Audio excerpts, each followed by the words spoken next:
Magkakalamat ang magandang relasyon nila Roberto at Ramon nang dahil sa girian ng dalawang Tanggol at Miguelito. Samantala, sobrang ikinatuwa ni Don Julio ang pagtanggap ni Tanggol sa kanila maging parte sa buhay nito kahit nais ng matanda na ipagdiwang umano ito. Ipakilala na ni Don Julio at Ramon si Tanggol sa kanilang mga tuta sa negosyo. Buong puso nang tinanggap ni Tanggol ang malaking responsibilidad na inatas ni Ramon sa kanya. Samantala, parang nadurog ang puso ni Ramon at naiyak na lang siya sa sobrang tuwa nang tinawag siya ni Tanggol sa unang pagkakataon na papa.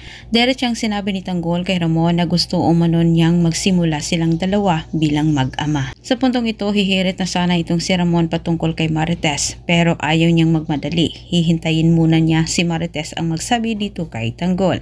Sa kabilang banda, bago magaganap ang party ni Tanggol ay nagkakagulo naman ang pamilya Guerrero nang dahil din ito sa hindi magkaunawaang magkapatid na kung saan ang dalawa ay nag-aagawan sa posisyon bilang isang mayor. Sa araw ng pagpapakilala ni Ramon kay Tanggol sa kanyang mga kaibigan, ang siyang araw din para magkakilala sila ni Miguelito, ang taong nakagitgitan niya sa gitna ng kalsada.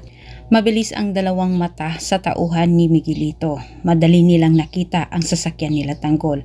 Alam ng dalawa na sa loob ng party ang kanilang kalaban. Kahit inutusan din niya itong si Jason na bigyan umano ng leksyon ang mga ito.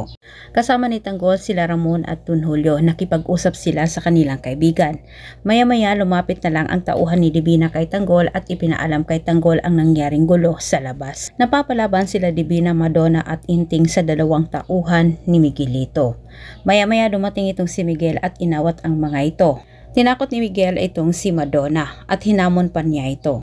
Natanggal ang angas ni Miguelito nang naisahan naman siya ni Tanggol. Sa pagharap ng dalawa, dito nalaman ni Tanggol na itong si Miguelito ay may posisyon na mataas. Ngunit walang pakialam itong si Tanggol dahil din sa inaasta ni Miguelito sa kanila, kaya't derechahan din niya itong pinagsabihan na sobra umanong mayabang. Pinapahiya ni Tanggol itong si Miguelito, bagay naman na hindi ito matanggap ni Miguel at nagagalit siya dito kay Tanggol. Maya-maya lang dumating naman itong si Ramon kasama si Don Julio, sabay awat sa dalawa at pinakilala na niya dito si Tanggol na kanyang tagapagmana.